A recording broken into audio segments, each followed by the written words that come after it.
का जड़ कर्म चेतन बंधकारु कर्म के अवसान का कह कर स्वरूप यथार्थ जग का जो किया उपकार है उसके लिए जिन वाणी माँ को वंदना शत बार है वंदना शत बार है वंदना शत बार है।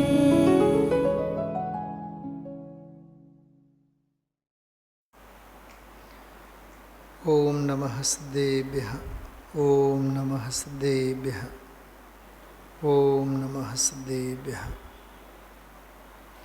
नमो अरहन्ताणं नमो सिद्धाणं नमो आयर्याणं नमो अज्जायाणं नमो लोये सवसाहुणं।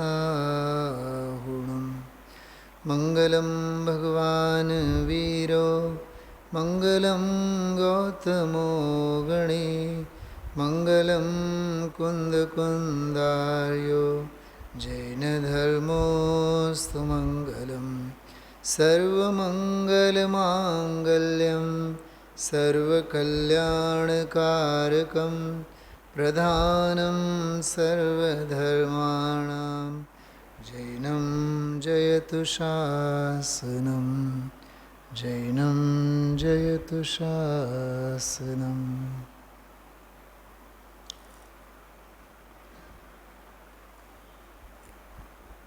चार अनुयोगों प्रथमानुयोग में शलाका महापुरुषों कथाओं आपणे विशेषकर सांभळीए छीए। पण कथानुयोग प्रथमानुयोग पण भेद ज्ञानना प्रयोगोनो ज अनुयोग छे। तत्व व्यवस्था तत्वज्ञाननो एनु स्वरूप तत्वज्ञान पामवानी विधि ए द्रव्यानुयोगनो विषय छे। पण ए तत्वज्ञाननी प्राप्ति करवा माटे आदरेला पुरुषार्थी जीवोनो आल्बम एटले प्रथमानुयोग। द्रव्यानुयोगना सिद्धांतोना प्रयोग एटले प्रथमानुयोग। अथवा एम कही शकीए द्रव्यानुयोग में सिद्धांतो छे અને પ્રથમાનુયોગમાં દૃષ્ટાંતો છે, દાખલાઓ દૃષ્ટાંતો। દૃષ્ટાંતો વડે આપણને સિદ્ધાંત સમજાતા હોય છે।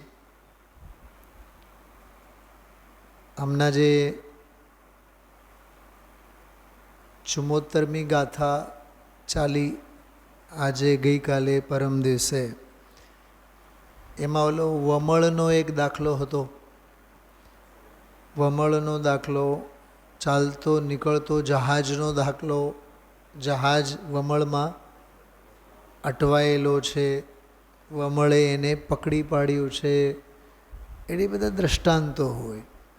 સિદ્ધાંતો અધ્યાત્મના મૂળમાં કે સંકલ્પ વિકલ્પોના વમળમાં અટવાયેલો જીવરૂપી જહાજ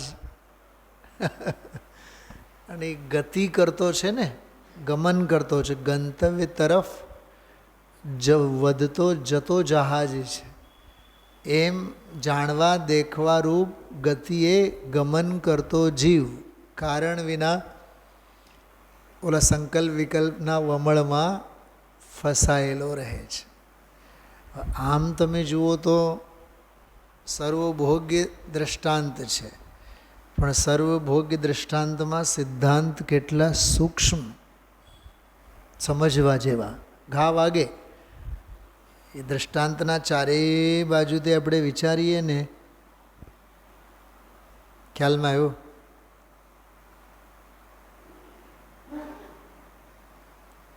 જેમ આપણે કહીએ મકાન વેચાણું, ઠીક, પણ પછી બોલ્યા વેચાણું તો ખરું પણ બહુ હેરાન થયા. એમાં આખી રામાયણ આવી જાય. હવે જેના પગની નીચે રેલો આવેલો હોય એને જ ખબર પડે. સમજાણો સામેવાળાને તો માત્ર વિચારણું એટલું જ સાંભળવાનું હોય, એટલું જ સાંભળવામાં એને રસ હોય, પણ ઓલો રસ તો ચાખ્યો હોય ઘરધણી કે વેચાવવામાં કેટલા પરસેવા છૂટ્યા. એમ સાંસારિક કામોમાં તો દૃષ્ટાંતો હંમેશા સિદ્ધાંતોના જયઘોષ કરતા હોય છે, સિદ્ધાંતોની દાંડી પીટતા હોય છે. અને હોય જ છે દૃષ્ટાંતો સિદ્ધાંત માટે. તો ખાસ કરીને 24 તીર્થંકરોના શલાકા પુરુષોમાં 24 તીર્થંકરોના પુરાણ ગ્રંથો આપણે વાંચીએ, આદિપુરાણ, મહાપુરાણ, એમાં 24 તીર્થંકરોનું જીવન ચરિત્ર, એમાં આદિપુરાણમાં આદિનાથ ભગવાનનું અને ઉત્તર પુરાણ, એના પછીનું ઉત્તર પુરાણ, એમાં 23 તીર્થંકરોનું જીવન ચરિત્ર, અને બેઉ મળીને મહાપુરાણ. મહાપુરાણ જુદું, આદિપુરાણ જુદું એમ નહીં, બે આદિપુરાણ અને ઉત્તર પુરાણ બેઉ મળીને મહાપુરાણ. આચાર્ય જીનસેન ભટ્ટારક થયા, એમણે મહાપુરાણ લખ્યું, પણ એ આદિપુરાણ જ લખી શક્યા હતા. પછી એમના એક શિષ્ય થયા ગુણભદ્ર આચાર્ય, આત્માનું શાસન જેમણે લખ્યું છે. એમણે પોતાના ગુરુનું બીડું ઝડપ્યું અને 23 તીર્થંકરોનું પછી ચરિત્ર એમણે લખી કાઢ્યું. એને કહેવાય ઉત્તર પુરાણ. તો આદિપુરાણ અને ઉત્તર પુરાણ બેઉ મળીને મહાપુરાણ થાય. ખ્યાલમાં આવ્યું? તો એમાં ખરેખર એક દૃષ્ટિ હોવી જોઈએ આપણી પાસે. તીર્થંકરોના પૂર્વ ભાવના 8-8, 10-10 ભાવોનું જે વર્ણન શાસ્ત્રોમાં આવે છે, એનો અદ્ભુત સંકલન આપણે 24 તીર્થંકર પુરાણ ગુજરાતી હિન્દીમાં બ્રહ્મચારી હરિભાઈએ જે કર્યું છે એનું વાંચન કરવું જોઈએ. એનાથી આપણને પ્રતિકૂળતા અને પાપના ઉદયમાં કેટલી ધીરજ અને કેટલી કપરી પરિસ્થિતિમાંથી પણ આવા મહાપુરુષો શાંત ભાવે પસાર થતા હોય, સાતામાં જ રહેતા હોય, ધીરજ સુખ કી ખાન એનો અનુભવ એમને થતો હોય. આપણે પણ એમ કરવું જોઈએ. એવી રીતે કર્તવ્ય ભાન શિક્ષા આપણને એમની પાસેથી મળતી હોય છે.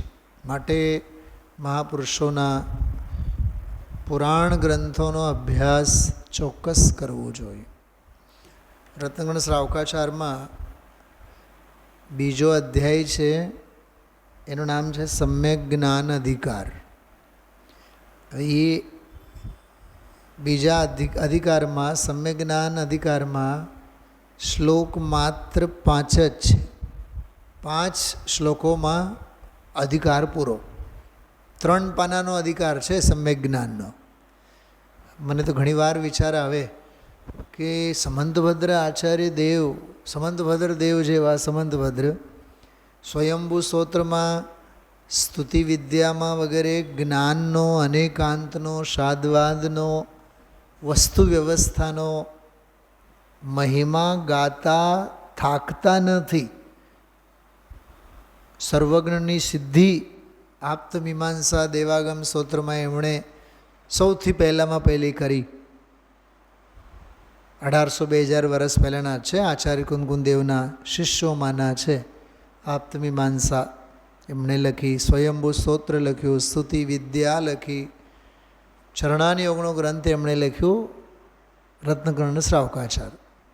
તો રત્નગણ શ્રાવકાચાર્યમાં સમ્યક જ્ઞાનના અધિકારમાં માત્ર 3 જ શ્લોક, અને ઓલા ન્યાયનિષ્ઠ શૈલીમાં મોટમોટા હજારો પાનાના ગ્રંથો ઓલા સ્તુતિઓના ગ્રંથો પરથી લખાય છે આજની તારીખમાં. એટલું બધું એમાં ન્યાય અને સિદ્ધાંતો બધા ભરેલા છે. તો સમ્યક જ્ઞાન અંગે માત્ર આટલું જ, પણ એમાં 4 શ્લોક તો 4 અનુયોગ માટે સમર્પિત છે. એક અનુયોગ માટે 1 શ્લોક.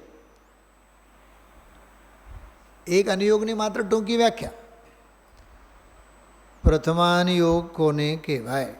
તો લખ્યો, શલાકા પુરુષોના પુણ્યને પાપની વિચિત્રતાઓનું કથન કરનાર બોધિ સમાધિનો જે નિધાન એને કહેનારું સમ્યક જ્ઞાન છે.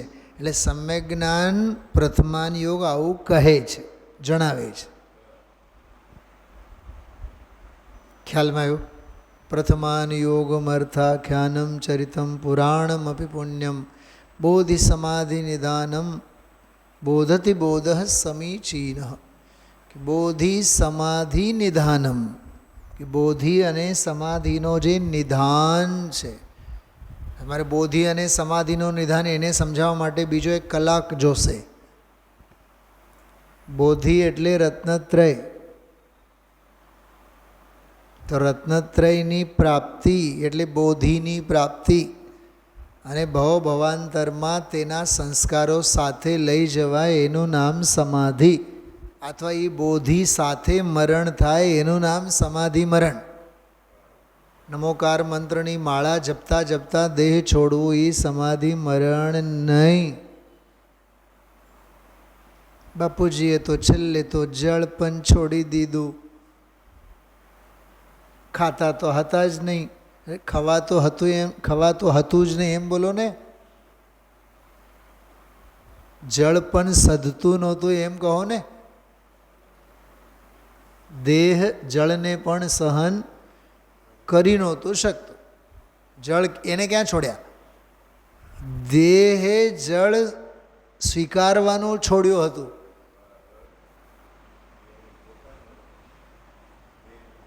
તમે દેહ તરફથી જુઓ ને. એનો શ્રેય ખાટવાની કાંઈ જરૂર, યશ ખાટવાની જરૂર નથી. અન્ન છોડ્યો અને જળ છોડ્યો ને આમ છોડ્યો અને તેમ છોડ્યો. છોડ્યો વસ્તુ સ્વરૂપમાં છે જ નહીં, છૂટેલું જ છે. વસ્તુ સ્વરૂપમાં છૂટેલું જ છે. તો બોધિ એટલે રત્નત્રય. એના સંસ્કાર, રત્નત્રયના સંસ્કાર સાથે દેહ વિસર્જનની ઘટનાને સમાધિ મરણ કહેવામાં આવે છે. સમાધિના શ્વાસ ભરે તે મરણ સમાધિ મરણ. એ મરણ નહીં, સાચું જીવન છે. એની વ્યાખ્યા પ્રથમાનુયોગમાં હોય. પ્રથમ અનુયોગ, પ્રથમ એટલે અપ્રતિબુદ્ધને એટલે જેને તત્વજ્ઞાન જરી સરખું એ નથી એવા અબોધ જીવને ધર્મ માર્ગમાં લાગવા માટે, ધર્મ માર્ગની રુચિ થવા માટે જે સૌથી પહેલાં વાંચવા જેવો. બાળક પણ તમે જુઓ ને, જ્યારે પેદા થાય, જ્યારે એમ સમજતો થાય, સાંભળતો થાય, તો મા એને, દાદી એને થાબડભાના કરે અને સુવડાવે તો એને કંઈ સમયસારની ગાથાઓ નહીં સંભળાવે, કર્મ સિદ્ધાંત નહીં સંભળાવે, અણુવ્રત મહાવ્રત નહીં શીખવાડે. સમયસારની ગાથાઓ નહીં શીખવાડે એટલે દ્રવ્યાન યોગ નહીં, અણુવ્રત મહાવ્રત આદિકની શિક્ષા નહીં આપે એટલે ચરણાન યોગ નહીં. ખ્યાલમાં આવ્યો? કર્મ સિદ્ધાંત નહીં એટલે કરણાન યોગ નહીં. એને તો એક રાજા હતો, એક રાની હતી. રાજા રાણીની વાર્તા જ કહે છે કે નહીં?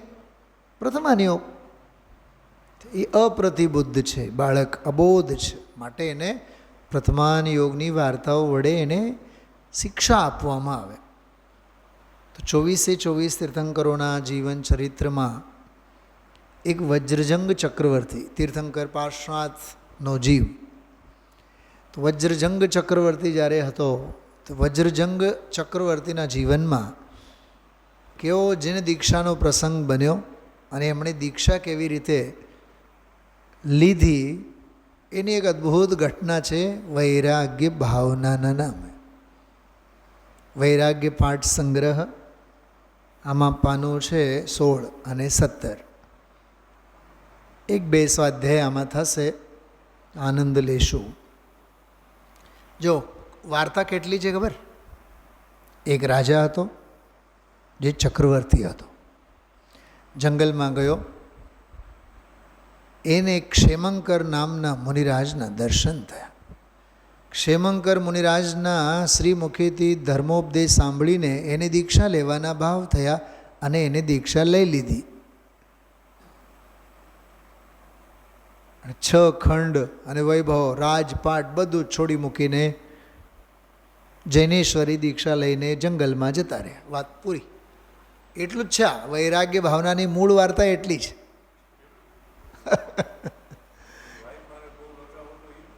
એને આ જુદું ખ્યાલમાં આવ્યું. ચક્રવર્તી વન જંગલમાં શિકાર માટે જાય છે, ત્યાં મુનિરાજના દર્શન થાય છે. બસ ત્યાં વૈરાગ્ય પ્રગટ થાય અને એ જીવ ત્યાં ને ત્યાં દીક્ષા લઈ લે છે અને એ રાજપાટ, વૈભવ, ભોગ વિલાસ જેટલું જે કાંઈ હતું બધું જ છોડી દે છે. પણ એટલી જ ઘટનાને આમાં એવી કલાકારીથી એવી અદ્ભુત રંગોળી કરી છે કે સૂર્યરૂપી ગુરુના શ્રી મુખેથી નીકળેલા ઉપદેશરૂપી કિરણો વડે બહુ અદ્ભુત છે.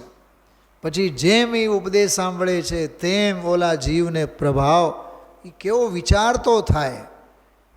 એ વજ્રજંગ ચક્રવર્તીનો જીવ સંસાર, શરીર અને ભોગો અંગે વિચારે છે કેવો, એના એ વિચારમાં તત્વ વિચાર અને વૈરાગ્ય ભાવનાના ઝરણાઓ કેવા ફૂટે છે એ આમાંથી સમજવા જેવું છે. બાકી તો કથા તો એટલી જ છે. એક રાજા હતો, જંગલમાં ગયો, મુનિરાજના દર્શન કર્યા, મુનિરાજનો ઉપદેશ સાંભળ્યો અને દીક્ષા લઈ લીધી.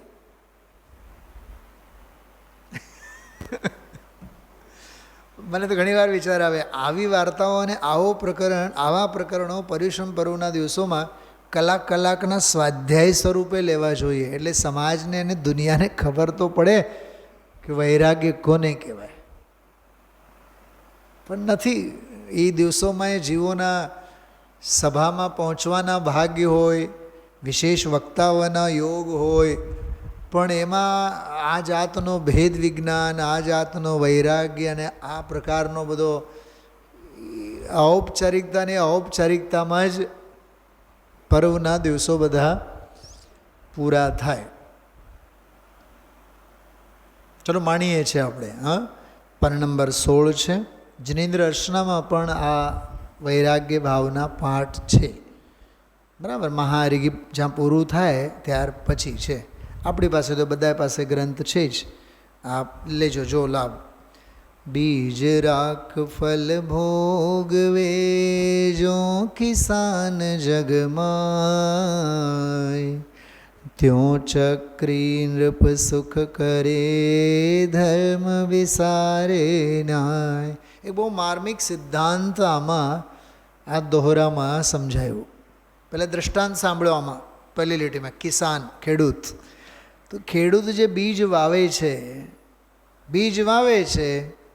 પણ બીજ રાખે છે, થોડું ઘણું તો બીજ રાખે ને આવતા વર્ષ માટે. જો આવતા વર્ષે ફસલ ન આવે તો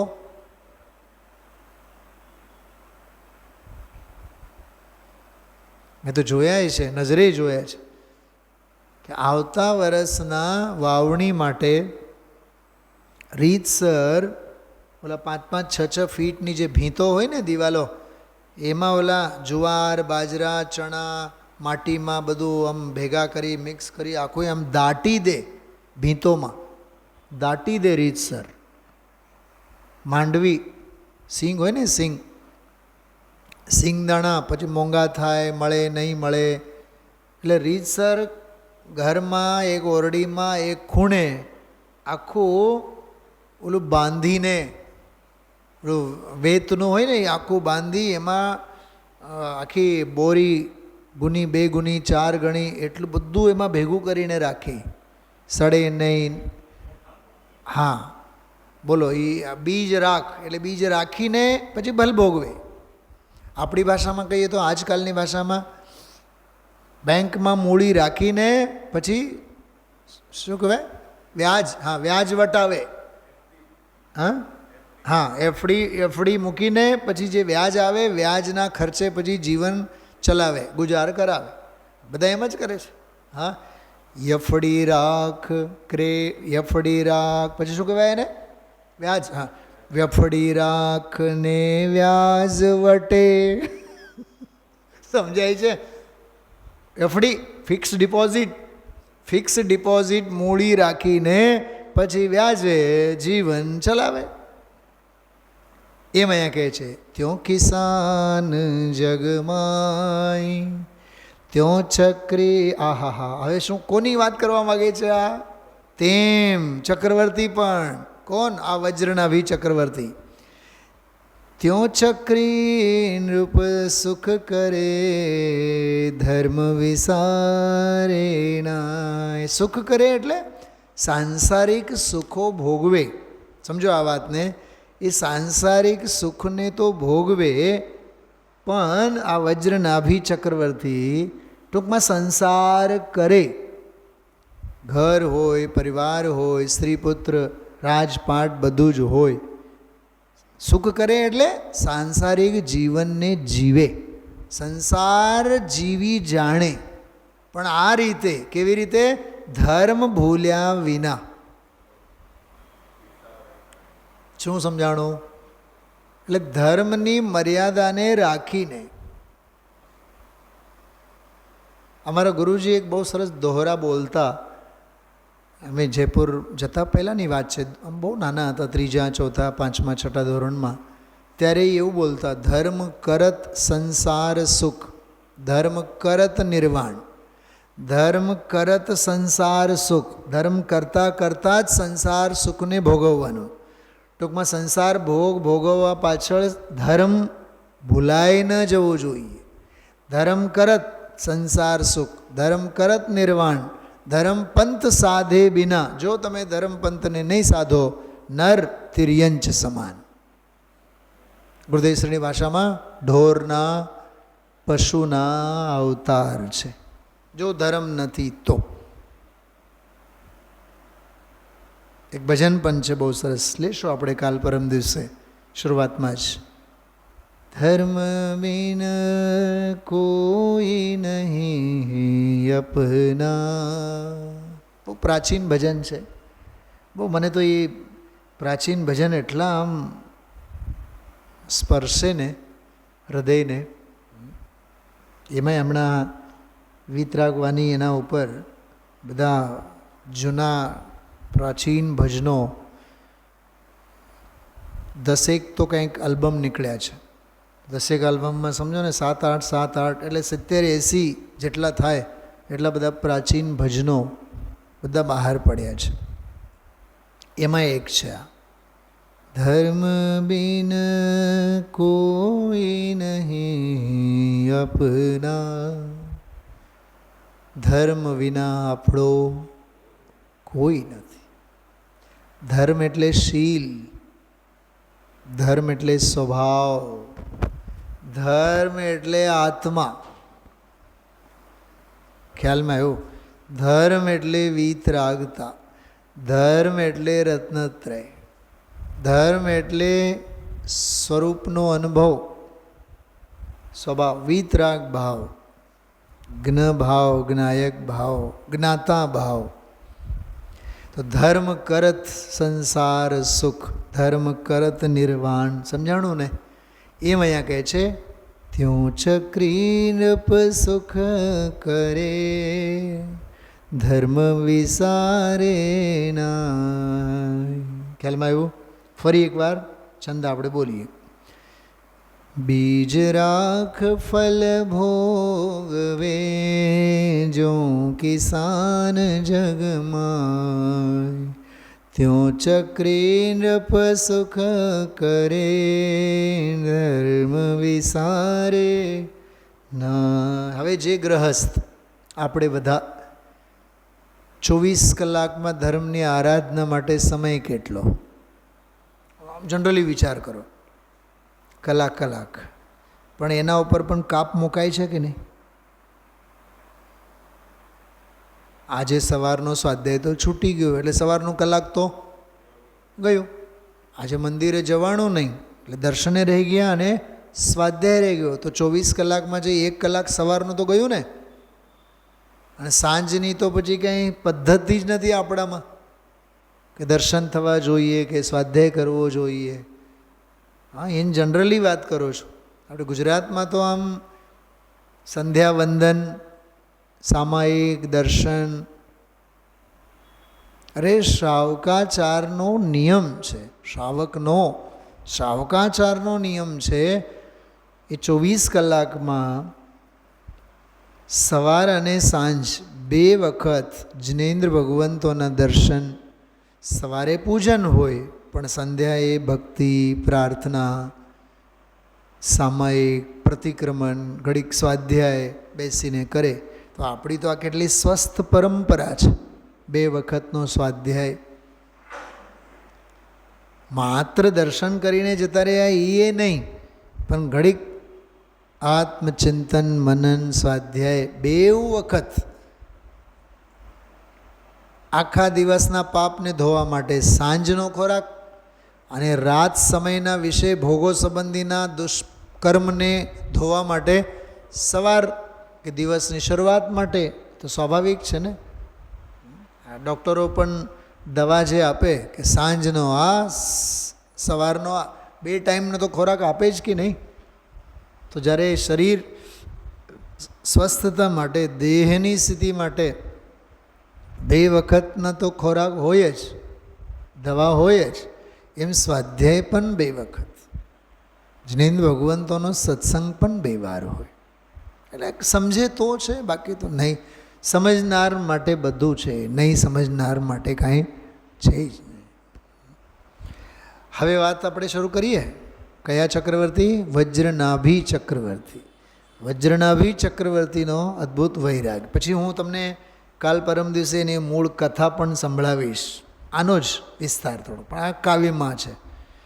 ઇહ વિધિરાજ કરે નરનાયક, ભોગે પુણ્ય વિશાલો, સુખ સાગર મેં રમત નિરંતર, જાતન જાન્યો કાલો.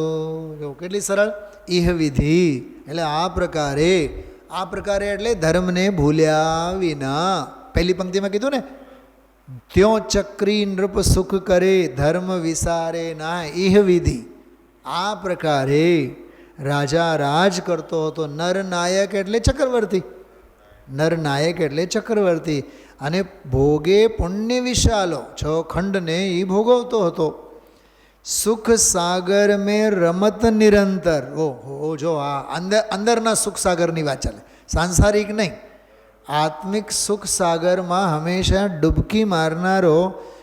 જેમ જેમ વિષય ભોગોમાં કહો કે રાજપાટમાં, જાતન જાન્યો કાલો, સમય કેમ વીતતો ગયો એને ખબર જ ન પડે. સુખના દિવસો ઝડપથી પસાર થતા હોય છે. હવે એક દિવસની વાત. Once upon A time there was a king named by વજ્રનાભી ચક્રવર્તી. શું બન્યું? એક દિવસ શુભ કર્મ સંજોગે, ક્ષેમંકર મુનિ વંદે. આમાં જો 2-3 બાબતો સમજો. ક્ષેમંકર મુનિ વંદે એટલે ક્ષેમંકર નામના મુનિરાજના દર્શન થયા, ચરણાનિયોગ.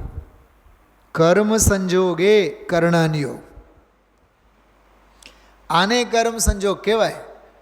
ધંધા વ્યાપારમાં લાખોની કમાણી થઈ એ કર્મ સંજોગ નથી.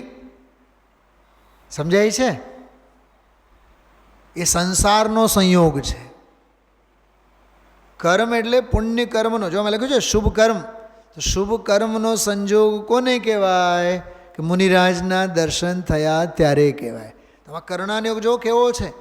એવો શુભ કર્મનો યોગ બની આવ્યો, એ યોગ બન્યો કે એને મુનિરાજના દર્શન થયા. કંઈક સમજાય છે શું કહો છો? તત્વ સાંભળવા મળે એ શુભ કર્મનો યોગ છે. ડૉક્ટર બારીલ સાહેબે ભરત ચક્રવર્તીના વૈરાગ્ય મહાકાવ્યમાં એક બહુ માર્મિક વાત લખી છે. કહીશ તમને ક્યારેક, એક બે ત્રણ વખત મેં કીધું પણ છે અહીંયા, કે 6 ખંડને જીતવા ગયા, જીતીને આવ્યા. માં એને કહે છે, ઓહો હો, તમે કેટલા ભાગ્યશાળી, 6 ખંડને જીતીને આવ્યા. ત્યારે એના જવાબમાં ભરત ચક્રવર્તી કહે છે કે માં, તું મને ગમે તે કહે પણ ભાગ્યશાળી તો નહીં જ કહે. મારા જેવો કોઈ અભાગ્યો નથી. એની વ્યાખ્યા એને માને સમજાવી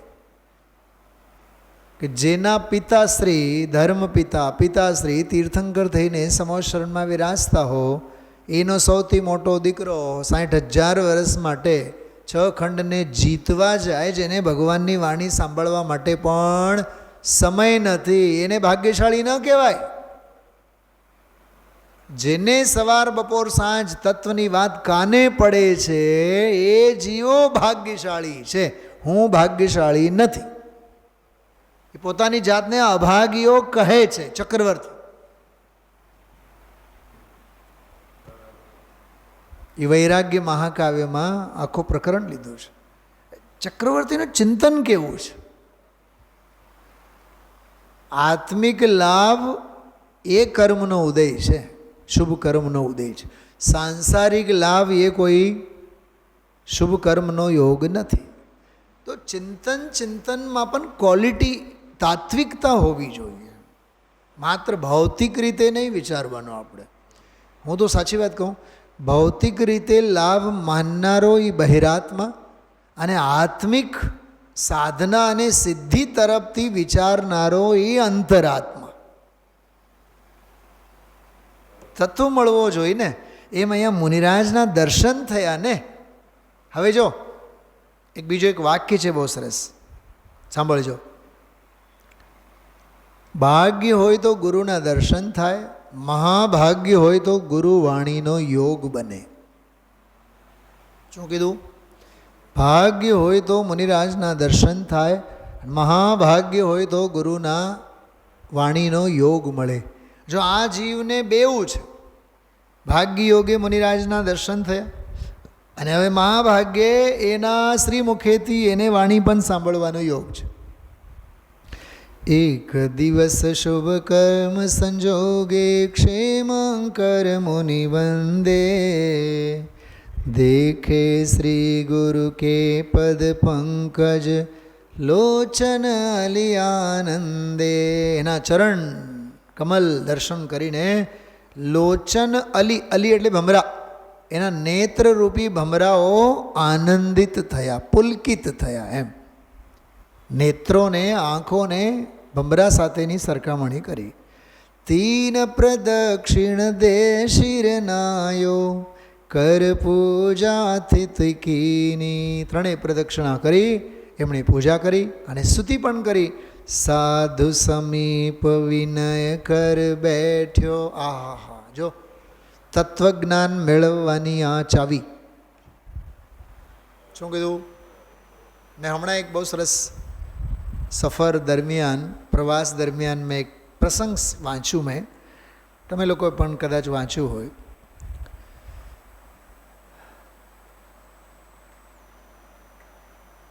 રામે લક્ષ્મણને કીધું, તમે જે રાવણને હમણાં મારી આવ્યો છે એ બહુ બુદ્ધિશાળી છે, એના પ્રાણ હજી છૂટ્યા નથી, તમે જાઓ. એ બહુ તત્વજ્ઞાની છે, એની પાસેથી કંઈક તમે જ્ઞાન મેળવીને આવો. લક્ષ્મણ ગયા, ખાલી હાથ પાછા આવ્યા. તો રામે પૂછ્યું, રાવણ પાસેથી કંઈ જ્ઞાન મેળવ્યું નહીં? રામને તો ખબર જ હતી પહેલેથી કે આ ભાઈ સાહેબની બુદ્ધિ તો નકામી જ છે. તેણે પૂછ્યું કે તું ક્યાં બેસીને સાંભળતો હતો? કે માથે. અરે ગુરુના ચરણોમાં બેસીને સાંભળવાનું હોય, માથે ઊભું થઈને નહીં. આવી નાનકડી સ્ટોરી બહુ ફરતી થઈ છે. આમ વિનય કોને કહેવાય? જો સાધુ સમીપ વિનય કર બેઠો, ચરણન મેં દીઠી દીની. ચરણોમાં દ્રષ્ટિ આપી ગુરુ ઉપદેશો. અહીંથી જો ઉપદેશ શરૂ થાય છે. ગુરુ ઉપદેશો ધર્મ શિરોમણી, ગુરુ ઉપદેશો ધર્મ શિરોમણી, ગુરુ ઉપદેશો ધર્મ શિરોમણી, સુન રાજા વૈરાગે. જો એક જ લીટીમાં પરિવર્તન. ગુરુ ઉપદેશો ધર્મ શિરોમણી, ધર્મ શિરોમણી એવા ગુરુએ ઉપદેશ આપ્યો, અને સુન એટલે સાંભળીને રાજા વૈરાગે. જો ત્યાં વાણી ખરી, અહીંયા રાગ ખર્યો. એમ ત્યાં વાણી ખરી અને અહીંયા વૈરાગ્યના ઝરણા ફૂટ્યા એક જ લીટીમાં. હવે એને ઉપદેશ શું આપ્યો એની આમાં વાત નથી. આ પાઠમાં ગુરુએ ઉપદેશ શું આપ્યો એ ઉપદેશની એક લીટીમાં પણ ક્યાંય કોઈ ચર્ચા નથી. પણ એના પ્રભાવ કેવા થયા એના ઉપર. આમાં જ્ઞાનદાનની વાત નથી. જ્ઞાનદાન મેળવેલ જીવનું હૃદય પરિવર્તન કેવું થાય છે એની વાત છે. જો ગુરુ ઉપદેશો ધર્મ શિરોમણી, સુન રાજા વૈરાગે. આહા જો. અને રાજ રમાવનિતાદિક જે રસ, જે એને રાજ પ્રત્યે, રમા એટલે સ્ત્રી પ્રત્યે, વનિતાદિક પ્રત્યે જે રસ હતો તે રસ બેરસ લાગે. તે રસ હવે ને બેરસ અરસ લાગવા માંડ્યો. એને હવે રુચિ ત્યાં રહી નહીં. આટલી જ વાત. આખો પાઠ આગળનો બધો જ ઈ છે. એનું હૃદય પરિવર્તન. કેમ કે દીક્ષા સુધી લઈ જશે ને. હવે તો ચિંતનની ધારામાં છે. મુનિ સૂરજ કથની કિરણાવલી. આ મેં વાત કરી હતી. મુનિરૂપી સૂરજ અને કથની રૂપી કિરણાવલી એટલે ઉપદેશ રૂપી કિરણોની હારમાળ. લગત ભરમ બુદ્ધિ ભાગી. ઉપદેશ રૂપી કિરણોના પ્રહારથી ભ્રમરૂપી બુદ્ધિ બધી ભાગી. ભવતન ભોગ વીર ભવતન ભોગ સ્વરૂપ વિચાર્યો, પરમ ધર્મ અનુરાગી. વાહ! સંસાર, શરીર અને ભોગ. ભવ, તન અને ભોગ 3 શબ્દો છે ને. સંસાર, શરીર અને ભોગોના સ્વરૂપનો વિચાર કરતો થયો. કેમ? કેમ કે તેઓ હવે પરમ ધર્મનો અનુરાગી થયો. यह संसार महावन भीतर भ्रमते और न आवे. શું કહે છે? આ 4 ગતિ 84 લાખ યોનિઓમાં ભ્રમણ કરતા ક્યાંય ઓર નહીં આવે. વિચારે છે ઓલો જીવ. વજ્રનાભી ચક્રવર્તી વિચારે છે. જામન મરણ જરા દવદાજે. જન્મ મરણ જરા રૂપી આ દાવાનલ આપણને દાઝે છે. જીવ મહા દુઃખ પાવે. ખ્યાલમાં આવ્યું?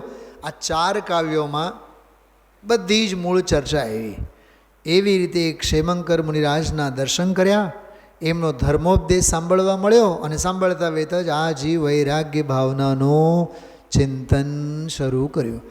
આગળના બધા જ કાવ્યોમાં એ બધું સંસાર, શરીર અને ભોગો સંબંધી, સમજો ને કે 12 ભાવનાઓનું ચિંતન, ત્યાગ વૈરાગ્ય અંગેનું ચિંતન કરતો કરતો કેવી રીતે સંસાર શરીરને ભોગોથી છૂટો પડતો જૈનેશ્વરી દીક્ષા લઈ લે છે, ચારે ગતિઓના દુઃખો અંગે એ કેવો ચિંતન કરે છે. અને કોઈ ગરીબડો નથી, ચક્રવર્તી છે.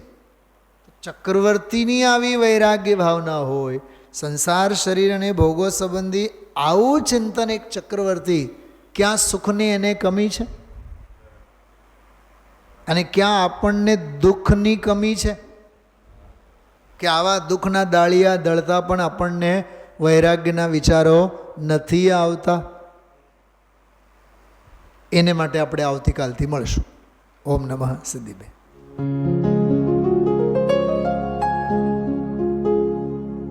निज निधि निज में बताए यह अनंत उपकार है, उसके लिए जिन वाणी माँ को वंदना शत बार है, वंदना शत बार है, वंदना शत बार है.